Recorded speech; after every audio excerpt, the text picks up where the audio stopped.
Thank you very much. I was wondering who that was he was talking about there, but thank you for those kind words. And thank you for this opportunity to come here this evening.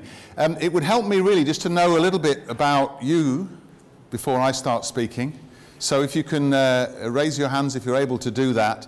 If you are not involved in some way or other, either teaching or working or whatever in construction, if you're not a construction person, okay. A few non-construction-y type people, okay. And second question, whether you're construction or not, if you're not involved in health and safety in any sort of either doing research or working in health and safety, so if you're not involved in health and safety particularly, yeah, okay. So bit of a spread. London 2012 exemplary construction safety record. So what? What I want to cover this evening is looking at what the challenge was for London 2012, what they did, and then how they did it, and then what we found, which is part and parcel of that same question, and then ask this question, which hopefully is one of the reasons some of you might be here, is so what? You know, what difference does that make? And the reason we've added that is that after London 2012, there was a series of talks organised by the Institute of Occupational Safety and Health on London 2012, and they couldn't get anyone to attend. Okay? They were regional talks that iosh organised, and they couldn't get people to attend, so they cancelled them. And they cancelled them because people said, that's got nothing to do with us, it's in a different part of the country anyway, and it's a different project and it doesn't relate to what I'm doing where I am working in my part of the industry. Okay? So the so what question hopefully might start picking up on some of those issues and hopefully give you something to take away to think of ways that it will affect what you're doing elsewhere. So answering under that then, what was it unique, and then what is the legacy both for major projects, major organisations, and for SME, which is small and medium-sized enterprises, and micros. So just as we start then, again, to try and give a bit of a context, there's a spectrum, generally speaking, between people who consider that OHS, Occupational Health and Safety, is the bedrock of construction project management. It is really there at the centre. And at the other end of the spectrum, people think, well, it's something you've got to do, but it's separate. It's a bit of a dark art, and it's over there. In a similar way, there's those who think if you can get the iosh right, or the OHS right, then if you get that right before the start, then everything else will fall into place. And those other people who say, this is a real pain. Okay? And it's stopping us doing what we want to do, it's stopping us making money, it's stopping me working as fast as I ought to work, and it's creating a problem. It's a millstone around our neck. And for many people, it's this sort of health and safety thing, which you've probably heard mentioned. And you either have a jokey figure like this, or a little bit of a strange figure, or even an evil type of elf in health and safety. Or you're going to poke fun at it, or you're going to make a television programme. I don't know who's seen this. If you haven't seen it, try and find it on Catch Up or whatever it is, because if you're into health and safety or not, it might actually help you to get an appreciation, at least of what Ben Elton thought about health and safety when he made the programme. Didn't do very well, didn't get very good figures, and probably won't be shown again. But this was Basil Rickey Council, and the leader of health and safety there said, Basil Rickey, so if you're from Basildon or Billericay, then start feeling very awkward, because I guess that's a very slight suggestion it might be who they're talking about.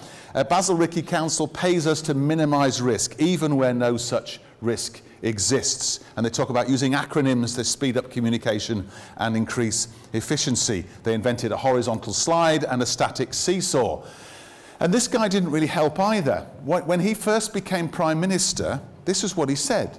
He wasn't talking about world peace, he wasn't talking about poverty, he wasn't talking about any of the other things. He was saying health and safety rules are a pointless time wasting. We want less nonsense about health and safety. We want to kill off the health and safety culture for good. Now, okay, in fairness to him, the context was health and safety misappropriated in low-risk industries, but the thing is, people don't read the whole speech. They just take the headlines. And the headlines is, health and safety is a waste of time, we shouldn't be doing it. And I would agree that there is an awful lot of health and safety where there's too many signs, there's too many, danger, hot water, well, turn the boiler down then, or danger, whatever it might be, open your eyes, whatever it might be. There's probably too much of that. But ladies and gentlemen, those of us working in construction, one way or the other, as many of us are, we are in an industry that kills 42 people each year, thereabouts, in this country. And other countries in the world, far more. That's far too many people. We are in a hazardous industry, and therefore it's an important topic. So, London 2012 then, what was the challenge? Well, Sebastian Coe, I won't call him a great friend of mine, but he was at Loughborough a few years ahead of me, I came to Loughborough as a student back in the 1970s, and Coe was there, and of course he was breaking all the records at the time, so I stopped running 800 metres. But Sebastian Coe was given this challenge: build an Olympic park, do it all on time, do it all on budget, do it all to quality, and by the way, don't kill anybody. Not only that, but we don't actually want to harm anybody either. What a challenge he would have. And you can imagine people sitting down and explaining to him, if you do what the industry does, you're going to kill four people whilst building this, because that's the industry average. Okay? So it was a real challenge. And of course the history isn't very good either. You might be familiar with these places and these dates, and of course they are the locations of the previous few Olympic Games. Those numbers, if you've heard me talk before, you'll be familiar with, because I speak about this a lot. They're the numbers of deaths, official numbers of deaths, and there were more in some places. The 14 people in Athens died in the last 3 months, because they got behind program and they rushed and they threw people at it, literally. Major problem. Okay, so that's the history. This was written on the wall of the Athens Olympics, or in the area of the Athens Olympics. The Olympics are painted in workers' blood, and it's not only the Olympics either. Brazil, officially 8 people died. I was speaking to someone about this last week, and he said it's far more than that. You know, more like 30-something people died building the World Cup venues in Brazil. So, summer 2007, this was the Olympic Park. This is what it was like.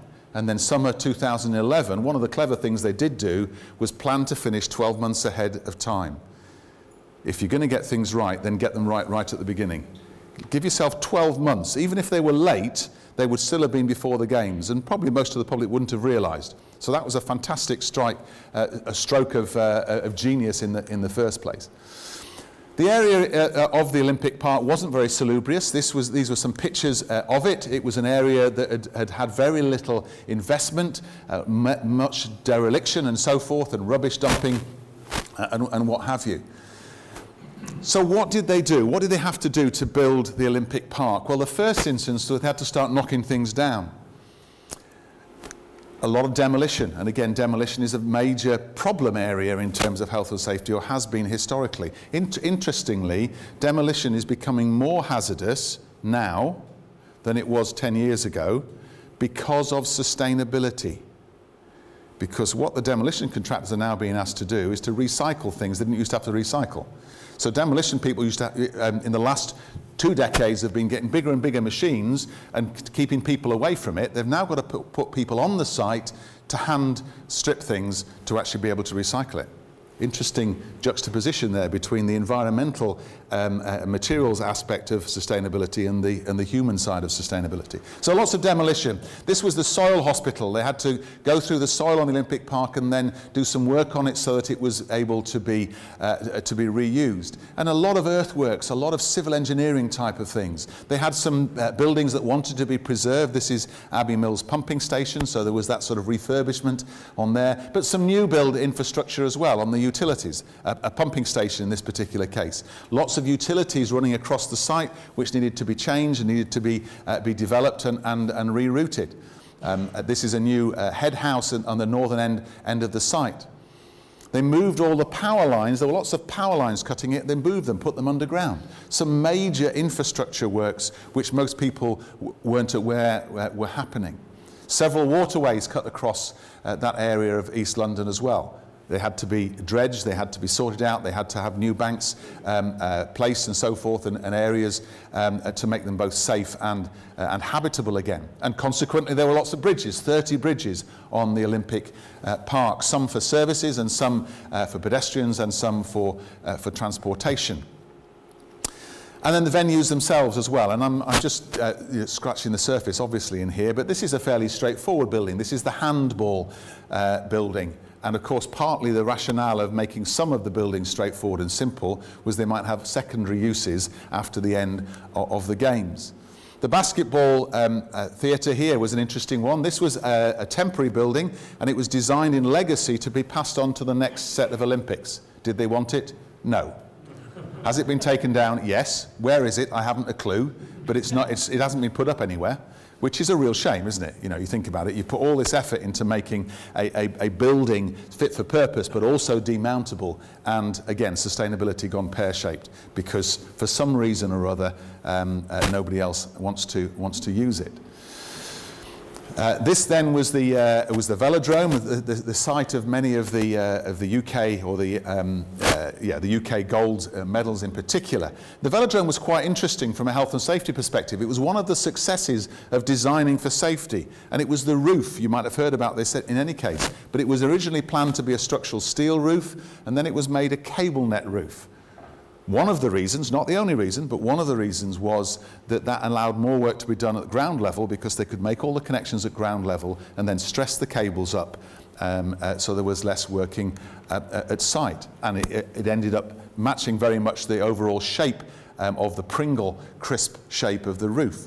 Big success for constructability and productivity, and therefore cost, and also safety. And those things very much go together. I'm a firm believer, where possible, especially in design, of bringing productivity, buildability, constructability together with health and safety, rather than necessarily pulling it out over here as a separate exercise.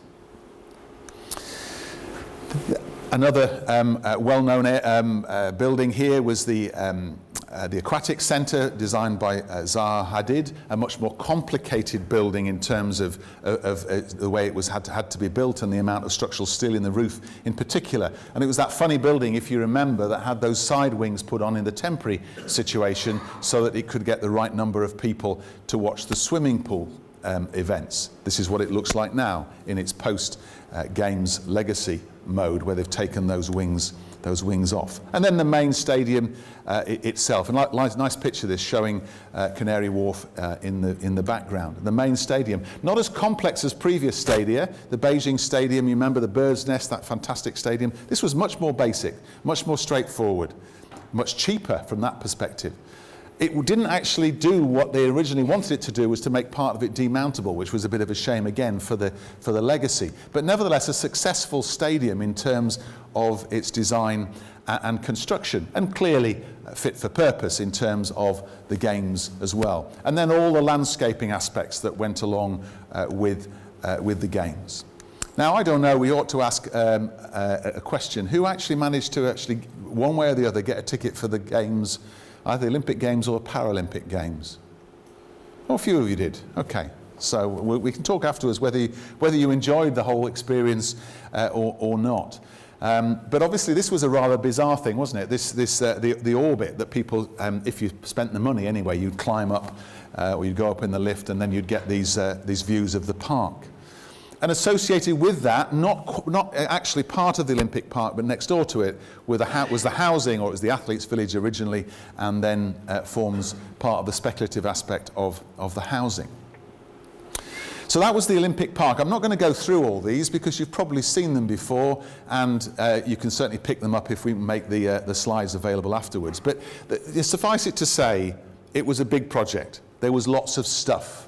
In whichever way you measured it, there was lots of buildings, there were lots of bricks, there was lots of concrete, there was lots of water, there were lots of people. There were 14 bus stops on the site, for instance, the number of people moving around the site, 11 canteens, it says there, 875 daily delivery bookings on the project. So a big project, whichever way you measure it. The workforce especially, 14,500 peak workforce. A lot of people getting to a very small, really small area in the east of London. So a lot of work, a lot of people, a lot of risk, a lot of hazards. This was a statement they made at the beginning of their construction work. The protection of the health and safety of everyone involved in our work or affected by it is important. And it's important to our vision, sorry, it's important too, we're missing some text there, it's gone on behind the picture, apologies. Our vision is to go beyond eliminating preventable illnesses, injuries, business losses and environmental harm. It extends to enhancing the well-being of all involved in our project work. Those involved in health and safety here, hopefully you'll have realised, well-being is the thing that people are talking about. And it's gone one stage further than health and safety. And that's a challenge in its own right, and perhaps a discussion for another day. Motherhood and apple pie. Sounds very good. Lots of nice words said. But what did it actually mean? What was the difference? What happened on the ground? They set some standards. The ODA, the Olympic Delivery Authority, who effectively were the client, they were the body set up to organise the construction of the games, working with CLM. So they set some standards. They had common standards. They got together, along with the key main contractors, the principal contractors, and tried to increase standardisation across the park. A whole raft of things were dealt with like this. So there would be a park-wide standard that was developed that people would agree to do and how to use various of these techniques and pieces of equipment. They also then worked hard on visual standards, bearing in mind a lot of people who work in construction can't read very well. So how well can we communicate pictorially to give some good examples of visual standards of what's right and what's wrong. They identified supervisors as, in a sense, the great unwashed, the sort of group of people who've been left behind in a lot of the training and a lot of the coaching that's been going on in construction. The supervisors who are crucial for health and safety and productivity and cost effectiveness. And they had this wall of fame where once people had been through the training courses, they got their pictures up. Desperately simple thing to do, very cheap thing to do, but actually very effective. It's amazing, when you see your picture, you might not like it, some of you, perhaps. I don't like how fat I am on pictures. I'm not fat in real life, but I'm fat on pictures. But, in fact, it's even worse on these screens, because these screens have stretched my slides, so everything looks a little bit wider than it would do otherwise. But people actually, you know, that's me up there. They liked having their picture done. Some of these things do not have to cost a lot of money.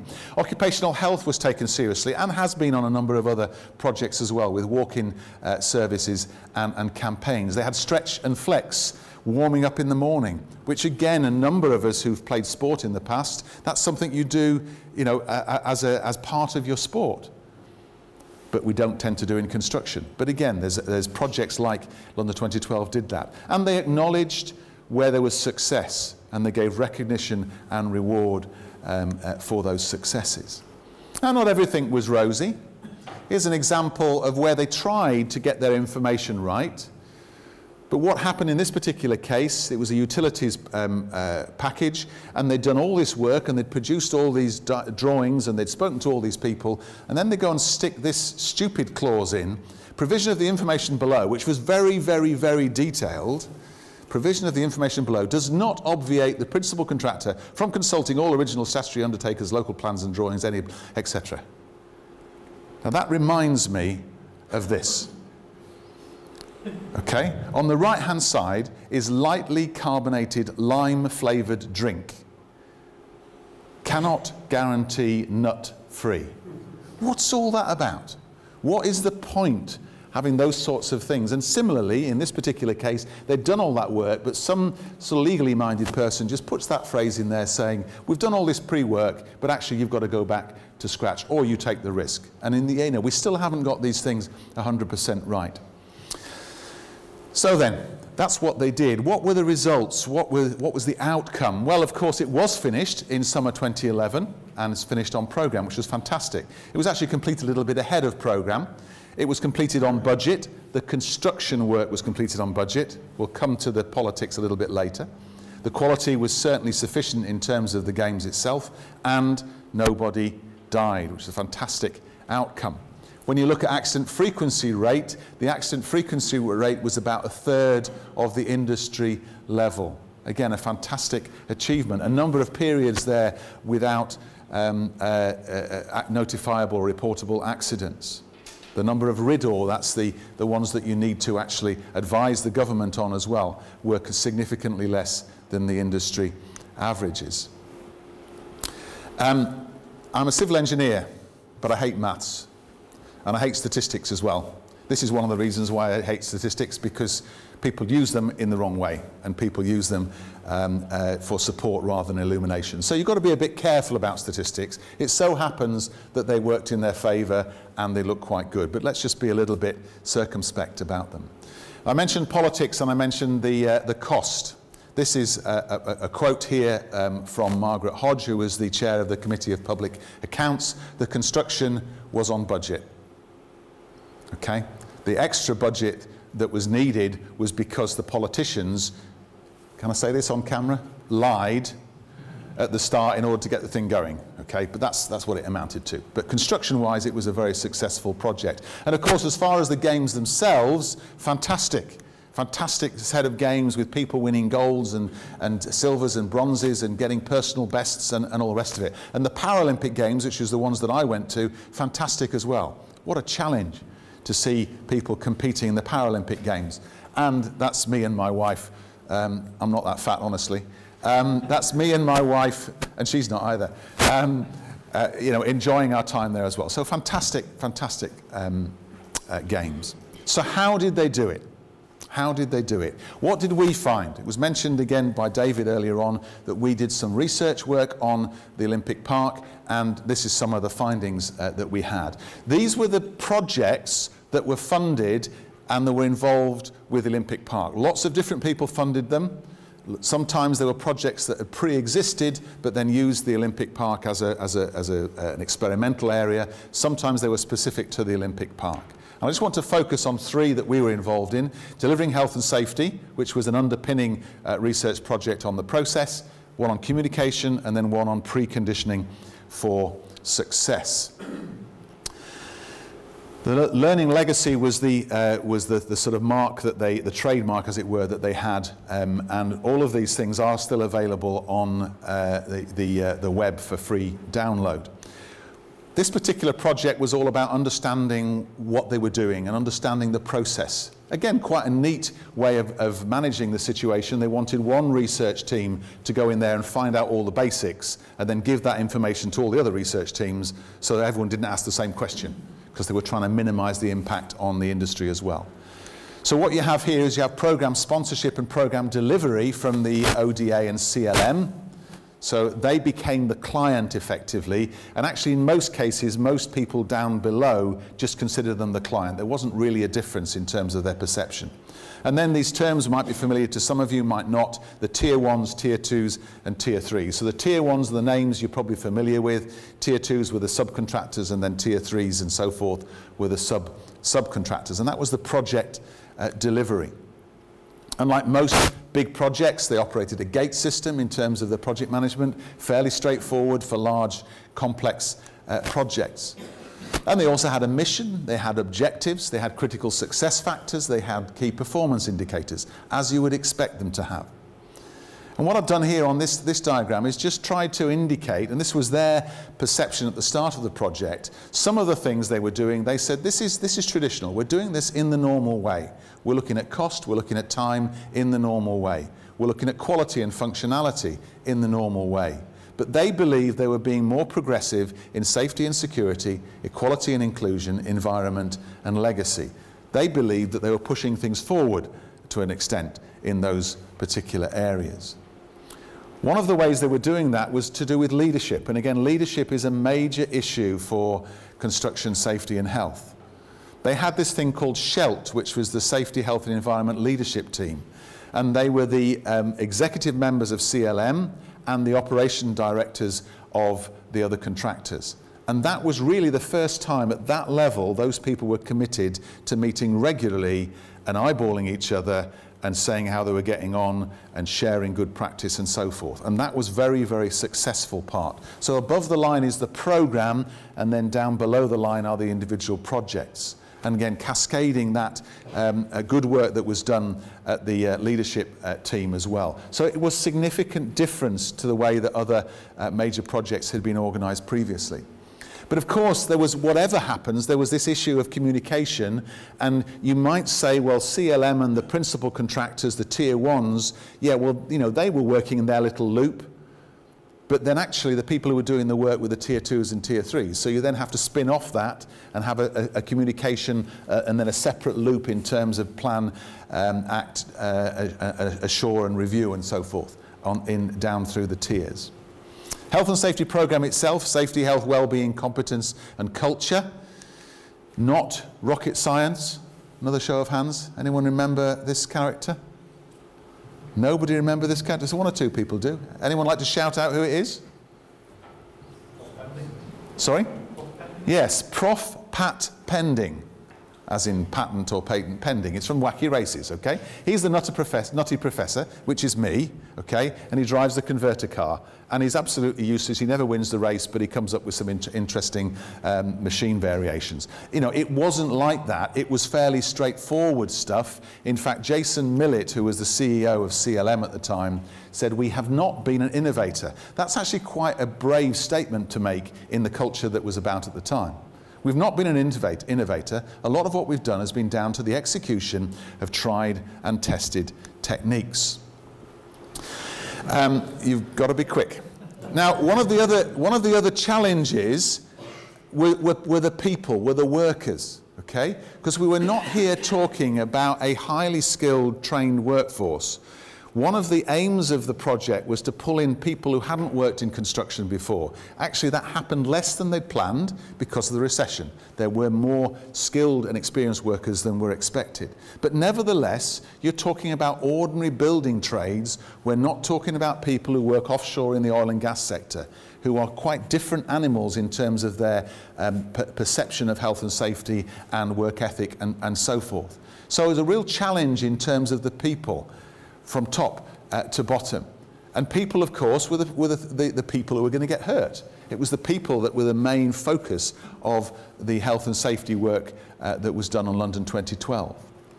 One of the other projects we looked at then was this one. Talk the Talk, Walk the Walk was the title of the iosh report, which again iosh will allow you to download for free. And it was looking at the health and safety initiatives and communication of them.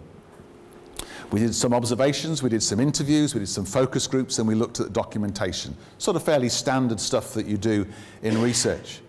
And the aims, as you can see here, was all about efficacy and impact. Not just did they communicate, but how good was that communication? What were the processes? What was the impact on the individual workers? How can they learn from each other? And in particular, how much of what they learnt on the Olympic Park was taken on to the next jobs that they worked on? And we sent researchers off after the Olympics and after the end of the build anyway, in order to speak to people who are on their next job. What did you take with you? What did you leave behind? How much of it was relevant? How much of it wasn't? One of the things we did in this piece of work is we took previous bits of work. Most academics steal things from other people. Sometimes they give credit to them, sometimes they don't. So this is credit to Consola and Wardalta, and it's the CHIP model. And if you think about that model there as communication, you have a source, might be a person, might be an organization. You have a channel, so it might be spoken, it might be an email, it might be written, it might be printed, it might be a poster. And then the stuff inside the sort of pinky orange box is the receiver, the person that's receiving the information. And they need to be attentive, they need to understand it. Their attitudes and beliefs will affect how they attend and how they understand, and their motivation will affect. That's the research that Consola and Wardalta found. And then ultimately what you're trying to do is to change behavior, so you want some enactment at the end. And we use the CHIP model in order to organize our research on the project. And again, you'll have to look at this in more detail in the report if you're interested.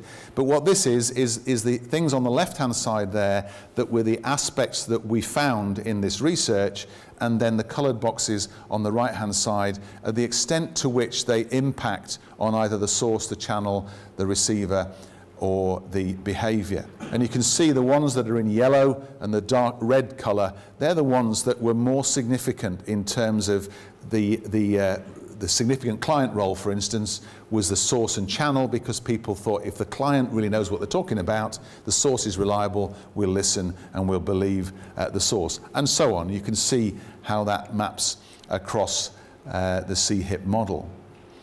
And we also look then at these things with regards to whether they apply to all organisations, or whether they might apply to just medium or large organisations, or maybe just to multi-contract programmes, i.e. like London 2012. So even then we were starting to think about, so what? How is this going to translate outside of the London 2012? How is it going to translate to smaller projects as well as to those large multi-contract programmes?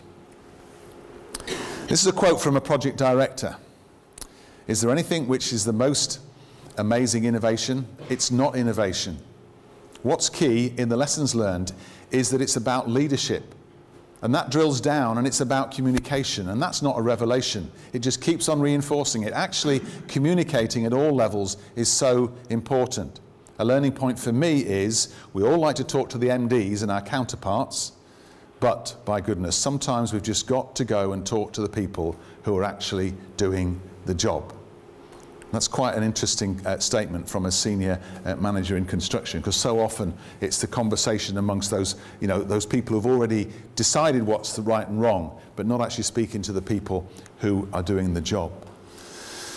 One of the projects we're currently doing is this one, again for iosh, the Institute of Occupational Safety and Health. And we're looking at knowledge flow in networked organisations, in big organisations. And we're looking at construction, healthcare and logistics. And this has been dubbed the dragon fruit model. And my social science colleagues don't like it, but I'm going to show it to you tonight because I think it's quite helpful to discuss and to think about some of the things that we're doing now, taking on from London 2012, and trying to understand more about how communication works. It's similar to the CHIP model that we talked about before, so it's got a source and a channel, and then that bit in the middle is the receiver, and then the enactment is the behaviour afterwards. But what we're trying to do here, and this is hot off the press as it were, because this research project doesn't complete until the end of this month. What we're trying to do here is to help people understand that you've got a source, you've got somebody that's telling you what to do. That's the task-specific information from the client or the supervisor, whoever it is. And the channel may be an effective channel or ineffective channel, but you can't just rely on that. There's a whole raft of explicit external input that person will have. What they learnt at university or at college, the other things that they've been, training courses they've been on previously, what they've read about in the newspaper, all those things are affecting the way in which they interpret that information from the source. And on the right-hand side, you've then got the things they don't even realise that are affecting it. But the culture that's there, the fact that they're seeing other things and they're not even realising that they're seeing bad practice, but they're sort of taking it as read and so on. And then the two dotted lines are what we're grappling with this at the moment, to be honest, because clearly this doesn't exist. We do not have membranes or filters around us that do this. But in terms of trying to understand the process, we're saying there are things that we have, either consciously or unconsciously, that will affect the way in which that information, either explicit or tacit information, will get through. That might be religion. We might have a particular approach towards things which will affect the way that we allow certain things to influence us. It might be our attitude towards a trades union, which might either take in the information of the trades union or keep it out. It might be our attitude to our boss. We might not like him or her, and that will therefore affect it. And some of those things, as well as being personal then, are to do with the environment and to do with, in this particular job, in this particular case, it's noisy, we can't hear things, therefore you can't understand what's being said. Those membranes, therefore, are either allowing and encouraging information to come through, or they're keeping it away. And then enactment, obviously, at the end of the day, and the thing we haven't cracked, I'm afraid, sorry to disappoint you, we haven't cracked, why do people not do what they know they ought to do? I won't do this here, but I was at a conference at the Institute of Civil Engineers last week, and the top health and safety guy from Thames Water asked everyone to stand up. And he said, okay, stand up. If you're sitting down, sit down if you haven't got a current driving licence. One or two people sat down. You had to close your eyes as well, so you didn't know what else was happening. Okay, sit down if you haven't driven on a motorway in the last 6 months. One or two other people perhaps sat down. I had my eyes shut, of course, as a very obedient delegate. Okay, sit down, everybody who has not driven at 71, 72 or 73 miles an hour. Maybe one or two other people sat down. Okay? Sit down everyone who hasn't travelled at 75, 76 or 77 miles an hour. And they did the same with 80, 81 and 82. And there was still a fair number of people standing. And he said, you're all lawbreakers. And we were, of course, those of us that were still standing. Not only that, but we were intelligent people, supposedly, and we know that more people die on the roads than anywhere else, and we know that speed kills, and yet we still drive faster than the speed limit. So why are we surprised that people don't obey the rules? Just because we think they're important, because we're the boss. You know, it's the perception, therefore, and those double standards that he was really challenging. Now, one of the last piece of work, of the research that we did on London 2012 was this one, preconditioning for success. And we were asked to scratch underneath the surface. We were asked to say, okay, these other things have found out what they did, but not really why they did it, or how they did it, and how it made a difference. We were asked to look at those, ask the why question rather than the how, and look at the underpinning human and organisational interactions that were going on. And not surprisingly, we found that these were not the issue. It was not about PPE. That's someone falling asleep. It was not about PPE. It was not about documentation. It was not about having a big stick, and it was not about innovation and robotics. They were not the things. The things that made the difference, this was not the stated aims of ODA and CLM. This was what the researchers found when they spoke to people and said, what's different about this place? And if you read those of you who are involved in management, either as managers or as teaching or studying management, they are down the middle, you know, human management issues, aren't they? Respect, trust, empowerment, motivation, fairness, consistency, clarity, being preemptive, being challenging, being collaborative, communicating properly, being open and being assured. They're not health and safety things. Maybe the assurance is a bit, but most of them are to do with people. So again, just very briefly to look at these things. Respect. What we found, it was about fundamentally respecting individual and corporate roles, recognizing mutual reliance and the right to respect in terms of conditions and personal interactions. It's about putting faith in other parties to achieve those shared objectives based on a cycle of both commitment and delivery. In other words, doing what you said you would do, fueling the ability to collaborate. It's about empowerment, enabling parties to work to the best effect based on their knowledge and skills, providing motivation and encouraging innovation. Motivation itself, inspiring people and organisations to collaborate, bit of a reason for motivation to paddle fast, I guess, and to collaborate in achieving more than they think they can against the London 2012 objectives, industry legacy, aspirations and personal goals. Not like Homer Simpson. Motivational skills, everyone says they have to work a lot harder when I'm around. And fairness as well. For Manchester United fans, you might remember this, or England fans from a few years ago. Being equitable by recognising good performance and providing motivation through reward, but also using sanctions where rules are flouted, and so underlining the importance of those rules. Being consistent, the only completely consistent people are dead, said Aldous Huxley. They were trying to cover consistency here, being relentless in focusing on priorities, ensuring there's alignment throughout the supply chain, and that doesn't just start at the beginning and then phase out. It actually persists even as the build phase changes, even as you go through the build. And clarity, providing clarity through the foundation for planning, risk management and delivery, basis of transparency, communication and shared commitment to the objectives. I quite like this one as it happens. Interesting character. I'm assuming everybody knows what a wedgie is. If you don't, ask somebody afterwards. Don't ask them to show you. If you give yourself a wedgie before you go to school, you're less likely to be given a wedgie once you're there, poor chap. But being preemptive, securing information and action as early as possible, ensuring there's time for careful consideration of alternatives and proper planning. So thinking ahead. It's not rocket science, it's nothing new, but it's really interesting that it's come out from the health and safety aspects, and these are good management principles. Challenging though, maintaining focus on whether there could be a better way of doing things, a better route to the objectives, encouraging openness and innovation from the supply chain. Being collaborative as well, leveraging resources, securing alignment, working constructively. First time I went to South Africa, and I'd seen these things not in a zoo, you realise how symbiotic a lot of nature is. That, you know, the wildebeest eat one bit of grass and the zebra eat the other bit of grass. And, you know, they actually work together, and, you know, it's fantastic. But you don't really realise that in our cosseted environment. That's the sort of thing they were talking about, being collaborative. Sharing expertise and understanding to achieve a common purpose.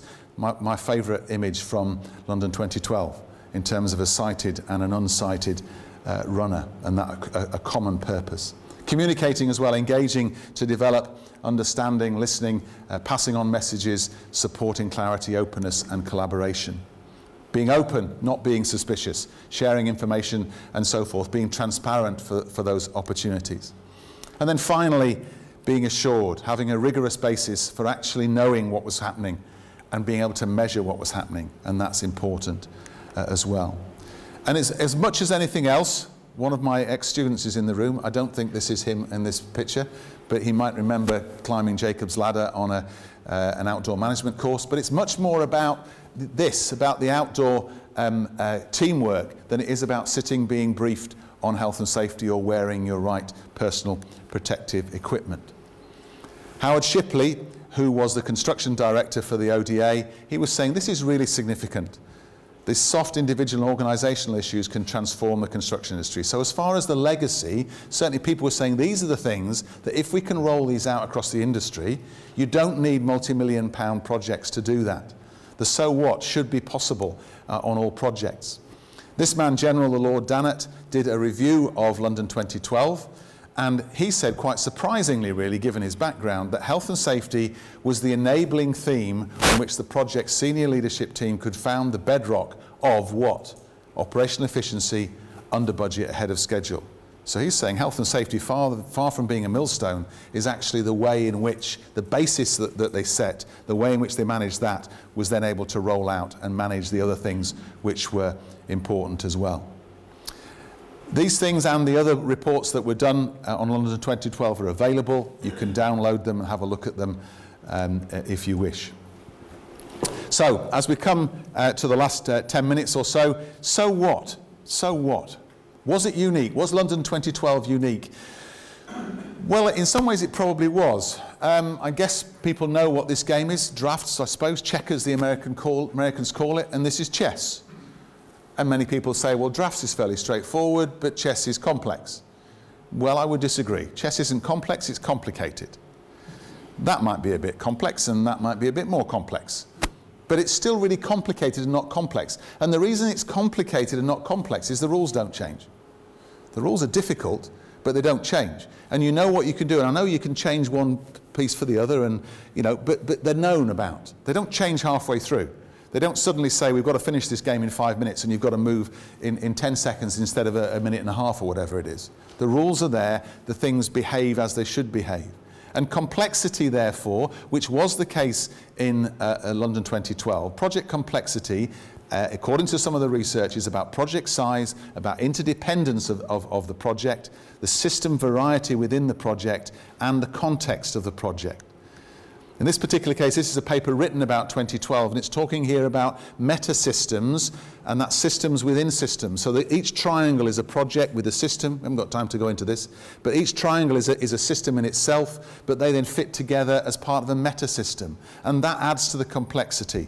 And you have different ways of communicating, different ways of the hierarchy working and so forth. So it was a complex project. But one man's confounding complexity is another man's challenging opportunity. And I believe what happened was people knew it was going to be complex, and therefore they approached it as a complex problem. Part of the problem is having a non-complex problem, or a problem you think's not complex, and you don't take it seriously. The other thing that was different as well was that the eyes of the world were upon them. And they knew that everyone was watching them, and therefore they were more careful. They were also in a recession. So it meant that the better people, the best in class, were available, which they probably wouldn't have been if we were actually cooking on gas across the whole of the construction sector. So the people were better, generally speaking, than they might have been otherwise. And they were lucky. We've done a number of pieces of work on accident causality over the years. This is a model that a colleague of mine, Roger Haslam, and I developed some time ago, and it looks at an accident. It then looks at the immediate accident circumstances, it looks at the shaping factors, and it looks at the originating influences. And all these things influence together, as it were, in a hierarchy in order to influence either the accident or the stopping of an accident. And you can roll those over and turn them into this model, which you might have seen, which is James Reason's model, the Swiss cheese model. And if you're familiar with that, then fine. But just very simply, the Swiss cheese model is about these plates that have got holes in, like pieces of cheese. The idea is that you can't completely control the holes, but you can do something to reduce the number of holes. You can't control where they are. That's the element of chance that goes in it. But the idea is if you can reduce the holes in your plate or in your piece of cheese, then you will reduce accidents. You need to look into that in more detail to understand the rest of that theory. But that's the principle. And that's how James Reason deals with the sort of chance element. It's the position of the holes you can't control. And he believes you can never get rid of the holes completely. I went onto the internet shortly after, towards the end of the construction phase of the Olympics, and this is what I found. Olympic village worker dies as lightning causes chaos across the UK. And I felt so deflated because I knew all the effort they'd put into it. And now someone's died. And everyone's going to turn around and say, someone died building London 2012. And then I breathed a sigh of relief when the Olympics' death was identified as natural causes. The person, still as dead as he was otherwise, but he died of natural causes, of a heart attack. Crane driver. If that crane driver had been in the crane and had a heart attack and swung the crane, he could have killed another 5 people, couldn't he? If he'd been climbing down from the crane and he'd fallen, even if he'd had a heart attack, he could have died from the fall and it would have counted as an industrial accident. So whether you have an accident or not is not the best way, really, of measuring how successful you are. You can say, however, the harder I work, the luckier I get, and therefore luck comes with hard work. But it also emphasizes the need to look at leading indicators, not lagging indicators, because if you just rely on accidents, you will pillory a project that's had a serious accident. But actually that project might be doing a lot better than the one down the road that hasn't had a serious accident. So we need to be a lot cleverer in the way that we measure these things. And that creates a problem for me, and I'm going to lose some friends here this evening, I guess, for you, those of you in industry, because this is a mantra. 0 accidents. And I'm sorry, but I don't think it's possible. I'm happy with that, which is a vision and it's a target, but I'm not happy with the fact of 0 accidents because I don't think we will ever achieve it for the reasons that I've given. Again, we can talk about that afterwards. So what's the major projects, like legacy in particular? Well, London 2012 went backwards and looked at the Channel Tunnel rail link, or High Speed 1 as it now is. It looked at Heathrow Terminal 5 and built on that. And a number of the people moved from one to the other, and therefore they were building on that legacy from those projects. This man, Lawrence Waterman, there's the Lawrence Waterman effect. He's gone round everywhere telling people about London 2012. Great guy, really motivated. He was the man that led the ODA on health and safety. He's now working at Battersea on this project. And they're taking the chimneys down. Don't know if you knew that. They're taking the chimneys down and rebuilding them as it happens. But Lawrence is also going around speaking to lots of other people. Steve Hales on Crossrail talks about the Olympics, doing better. Everyone wants to do better. Everyone wants to take things a stage further. This man, Andy Mitchell, has moved from Crossrail now to Thames Tideway Tunnel. Steve Howells is the HSSE manager there. And they want to do things even better than London 2012 did. And of course High Speed 2, a bit further away, and they're saying, yeah, we want to do things better. So the legacy for big projects is there. Those multi-contractor complex projects quite clearly can learn. But what about SMEs and micros? What about SMEs and micros? What about the rest of us? Some of you might come from the sector that fits this approach or might end up working in that sector in the future. We have another project which we're calling Project Know-How. How do you know what you know to do your job? Focusing on SMEs, small and medium-sized enterprises, and in particular micros. And the question we're asking, really, linking back to 2012, is, those of you of my age might remember Curly Wurly used to be marketed as everlasting toffee. So how long will it last? And is there a trickle down or not? Sorry for the pun. Is it sort of big brothers? Can big brothers teach smaller brothers what to do? This is our industry. a few large contractors, quite a number of medium-sized contractors working for the large people, and those same medium-sized organisations working on their own, a lot of very small organisations, and an illegal workforce or cowboy builders. I believe this is the industry 20 years ago when I was working in it. That's probably why I left, or at least I left and then it got better. Maybe that's what happened in real life. Poor working practices, lots of poor working practices. But now, in this country, in the main, we're like this. The large contractors are an awful lot better than they were. The medium-sized, they are getting better. We've still got an illegal workforce, and we've still got many, many SMEs and micros in particular where there isn't very good practice. We're assuming there is a trickle down from those large contractors to the medium-sized contractors and down from there. So this is a target then, a target for us, and this term leading regions is because the last time I gave these slides was internationally, so we were talking about leading and lagging regions, and we would count ourselves as a leading region. But a medium-term target for the UK is this, that we would shrink poor working practices so that the large contractors and the medium-sized working on those have really, as far as they can, based on what I said before about James Reason, have got it sussed. How do we get there is the challenge. And the vision is this. The vision is perfection. Of course it is. That's the target. Target 0 is fine. That's the vision. That's what we ought to be striving for. And get rid of all the cowboys, of course. Is it realistic? Does it help? If you're a visionary, it does help. But if you're someone who wants to see it in hard facts, then it can be too challenging. So what about the rest of us? I'm realizing I'm running beyond my time a bit, but I would quite like to get to this. So you can stand up and start walking out. As soon as you do that, I'll stop, okay? I also want to give time for some questions as well. This is some work by a man called Pybus, and it looks at levels of loss on the left-hand side, and therefore you're trying to get down, because down is good. Traditional phase, transitional phase, and innovative phase. The traditional phase is attention to rules, discipline enforcement, individual controls, emphasis on acute effect injury risks. Transitional phase, safe work procedures, training programs, engineering controls, and some health issues. And the innovation, basically behavior, including OHS in all decision making and so forth, eliminating risk and behavior. Now, I'm not so sure about Pybus, so what I'd rather do is turn it over, because I'd rather think of things going up than things going down. The reason is if you go down, you can only go so far. If you go up, you can keep going up, okay? So the same thing, it's just the same thing turned upside down. And then the question is, what next? What's the next stage? The what next, I think, we'll come to in a minute. But as far as helping to understand these phases, maybe this is a policeman, maybe this is a firefighter, maybe this is a coach, and maybe the next phase is well-being. I mentioned that at the beginning. Well-being maybe is the thing that people are talking about. Maybe that's the next phase. I don't know. In which case it's about the whole person and so forth. There's some pros and cons of that. Again, we can talk about afterwards. The common denominator here is that as you increase through those phases, the importance of people increases and goes up as well.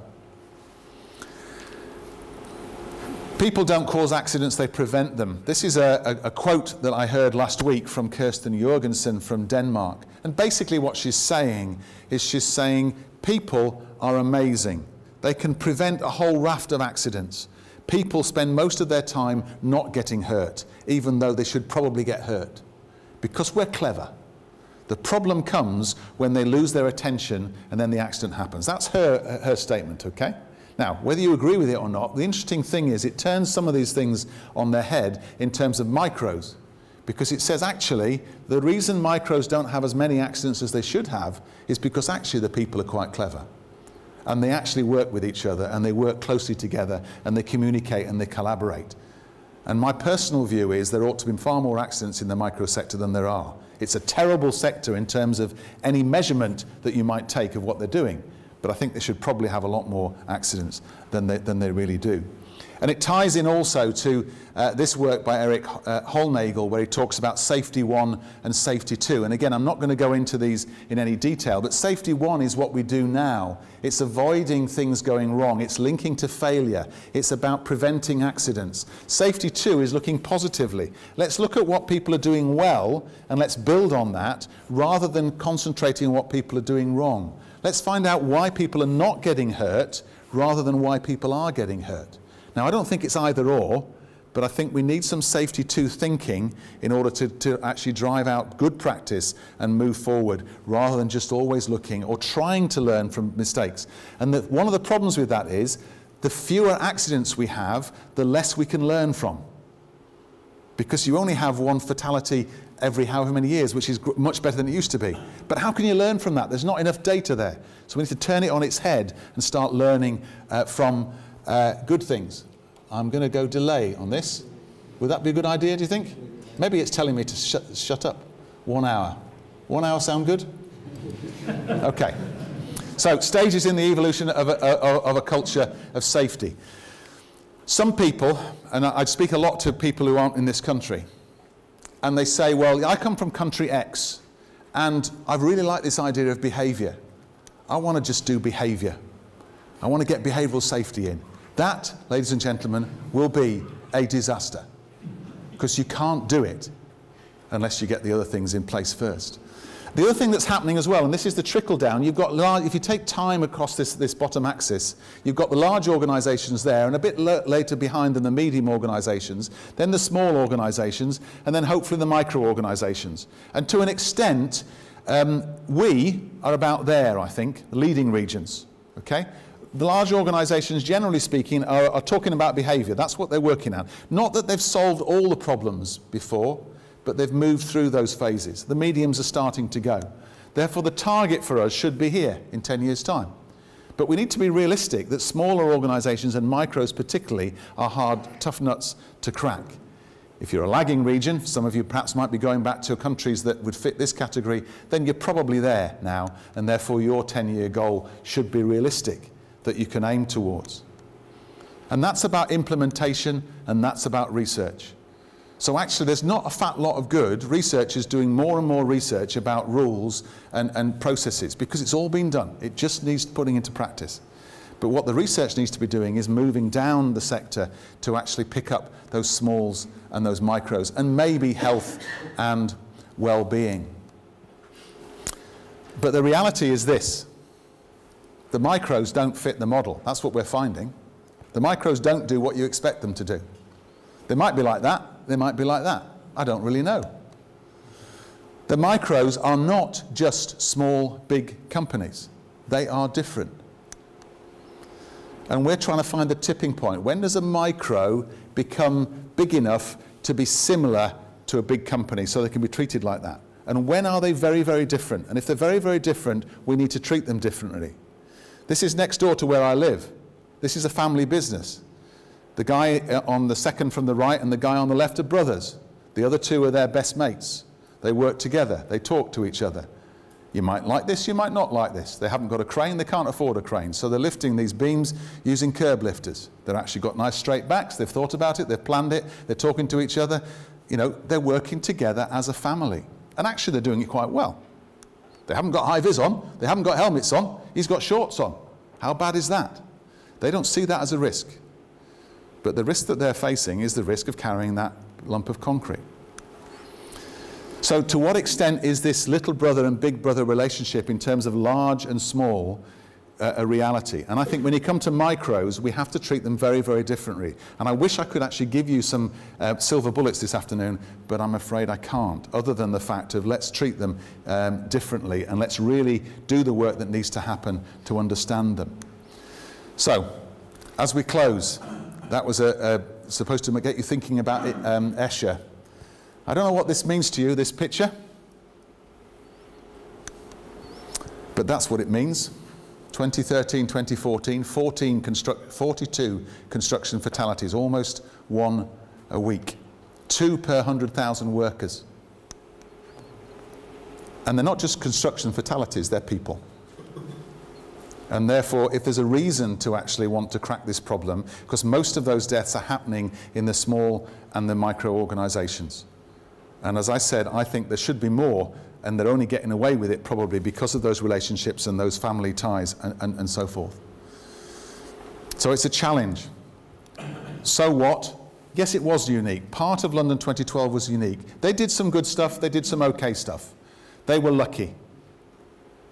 Other big projects have done other stuff. Some of you in the room might say, well, we had an even better accident frequency rate than that on our project. Great, fantastic. You know? Everything's not about London 2012, but there were some things there which they did which we ought to learn from, and the big projects are learning.